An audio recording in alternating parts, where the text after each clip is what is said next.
Are you tired of chasing after love only to find yourself empty-handed? Ever wondered how to cultivate genuine love and fulfillment in your life, guided by Islamic principles? Assalamu alaikum, dear viewers. Picture this: a young Muslim struggling to find love in a world filled with superficiality and fleeting connections. But amidst the chaos, she discovers the timeless wisdom of Islam, guiding her towards a path of self-discovery, compassion, and unwavering love. Join me as we embark on a journey through the Islamic ways to never beg for love, but to embrace it naturally, finding contentment in every step of the way. Love is one of the most powerful and beautiful emotions that Allah has bestowed upon us. It is a blessing that can fill our hearts with joy, peace, and gratitude. It is also a test that can challenge our faith, patience, and sincerity. How we deal with love, whether it is towards Allah, ourselves, or others, reflects our level of understanding and submission to Islam. One of the most beautiful teachings of Islam is the emphasis on kindness and compassion towards others. Prophet Muhammad, peace be upon him, said, "The most beloved of people to Allah are those who are most beneficial to people." This profound statement reminds us of the transformative power of kindness in fostering love and harmony within our communities. Whether it's a simple act of charity, a comforting word, or a helping hand, every gesture of kindness has the potential to ignite love in the hearts of others. As we journey further into the depths of Islamic teachings on love, we come to a profound realization. Contentment and fulfillment can be found even in singlehood. In a world that often equates happiness with being in a romantic relationship, Islam offers a different perspective. Singlehood is not a state of lacking, but rather an opportunity for self-discovery, personal growth, and spiritual enrichment. By embracing this phase of life with gratitude and trust in Allah's divine plan, we open ourselves to a world of possibilities and blessings. Patience is a virtue cherished in Islam, especially when it comes to matters of the heart. The Quran reminds us, "And seek help through patience and prayer." And indeed, it is difficult except for the humbly submissive to Allah. Through patience and trust in Allah's timing, we learn to surrender our desires and expectations, knowing that He has a plan far greater than we can imagine. Whether we're waiting for the right partner to come into our lives or navigating the challenges of a relationship, patience becomes our guiding light, illuminating the path towards love and fulfillment. The power of prayer cannot be overstated in Islam, especially when it comes to matters of the heart. As believers, we turn to Allah in times of joy, gratitude, and distress, seeking His guidance and blessings in every aspect of our lives. The Prophet Muhammad, peace be upon him, said, "The supplication of every one of you will be granted if he does not get impatient and say, for example, 'I supplicated my Lord, but my prayer has not been granted.'" Through sincere and heartfelt prayers, we invite Allah's mercy and blessings into our hearts, transforming our lives and relationships in ways we could never imagine. Lesson 2. Love yourself for the sake of Allah. The second way to avoid begging for love is to love yourself for the sake of Allah. Allah created us in the most perfect form and honored us above many of His creations. In the Quran, Allah says, "We have certainly created man in the best of stature, and we have certainly honored the children of Adam and carried them on the land and sea, and provided for them of the good things, and preferred them over much of what we have created, with definite preference." This verse highlights how Allah bestowed upon us dignity, honor, and numerous blessings. Allah endowed us with intellect, free will, and the ability to choose our actions. He guided us to the straight path through His messengers and revealed books. In the Quran, Allah also declares, "You are the best nation produced as an example for mankind. You enjoin what is right and forbid what is wrong and believe in Allah." This signifies Allah's love for us and His desire for us to love ourselves. Allah does not wish for us to despise or harm ourselves. Instead, He wants us to value, protect, and elevate ourselves. Loving ourselves for the sake of Allah entails cherishing what He loves within us and detesting what He dislikes. When we love ourselves in this manner, we no longer seek validation, attention, or affection from others. Instead, we turn to Allah for our happiness, worth, and identity. We refuse to let others dictate our self-worth or manipulate us, opting instead to define and respect ourselves according to Allah's guidance. Loving ourselves for the sake of Allah empowers us to break free from the need for external validation and to find true fulfillment in our relationship with our Creator. Lesson 3. Love others for the sake of Allah. The third method to avoid begging for love is to love others for the sake of Allah. Allah created us as social beings, forming nations, tribes, and establishing relationships of kinship and friendship. In the Quran, Allah states, "O mankind, indeed we have created you from male and female and made you peoples and tribes that you may know one another. Indeed, the most noble of you in the sight of Allah is the most righteous of you. Indeed, Allah is knowing and acquainted." This verse underscores the purpose of our creation, to understand, cooperate with, and love one another.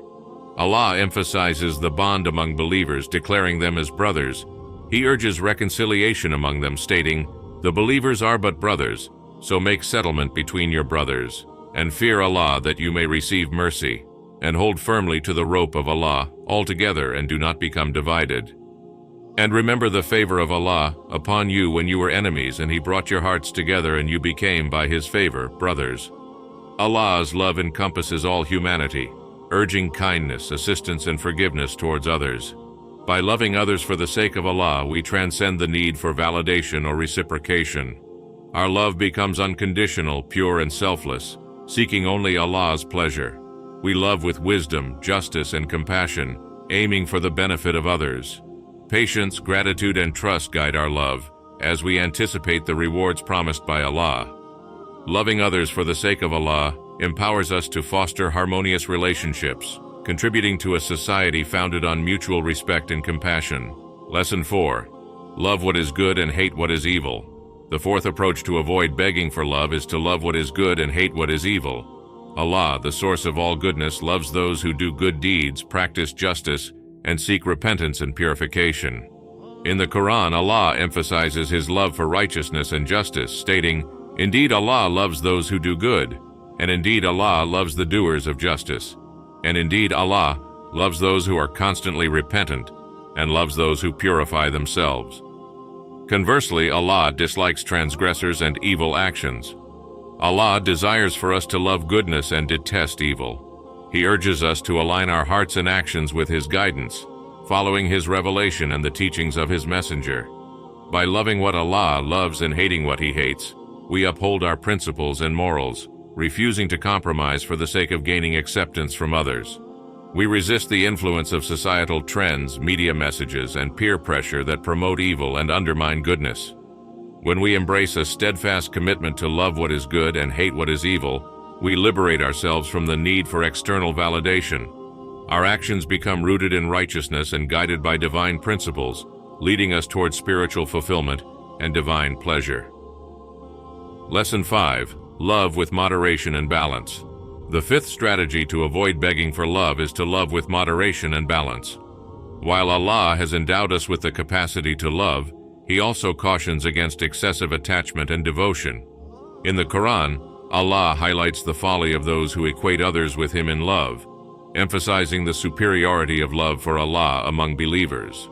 Allah admonishes against elevating anyone or anything to the status of Allah, or associating partners with Him in worship. Instead, He instructs us to prioritize our love for Him above all else, directing our affection towards what draws us closer to Him. Furthermore, Allah warns against allowing love to become a source of harm, distraction, or deviation from His path.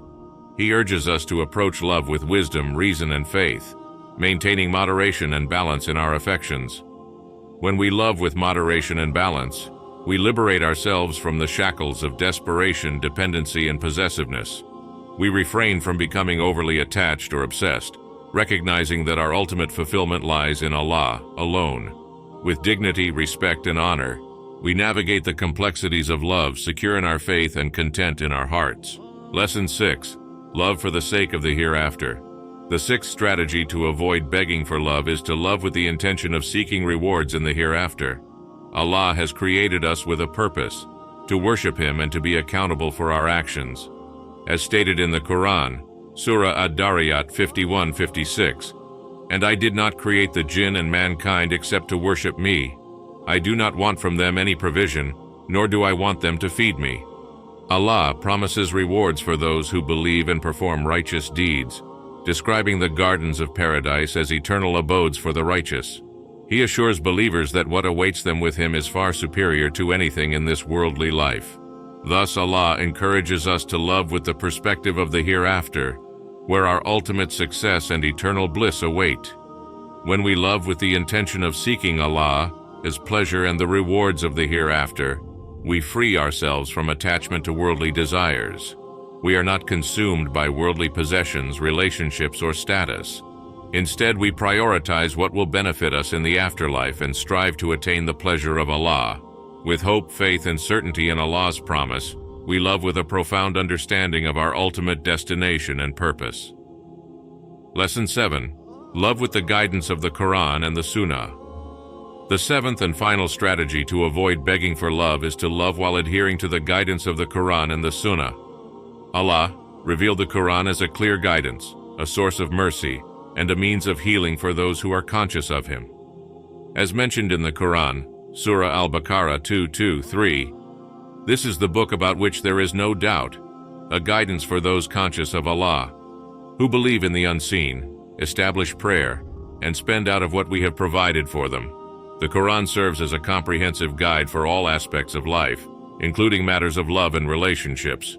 Additionally, Allah sent Prophet Muhammad, peace be upon him, as a role model and a source of mercy for humanity.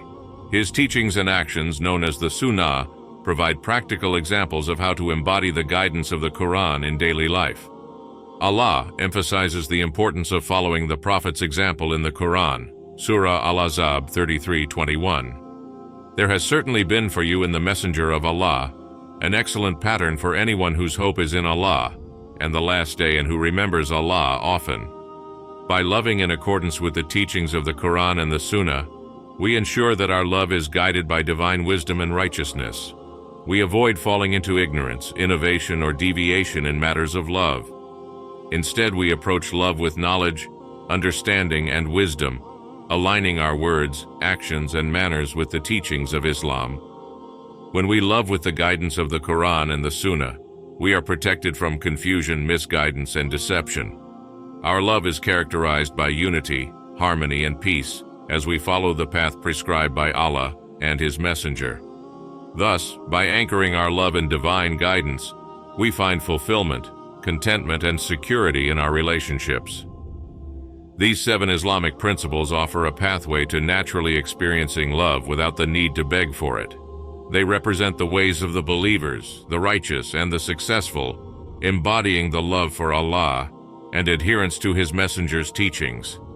By following these principles, we embrace the natural love that Allah has bestowed upon us.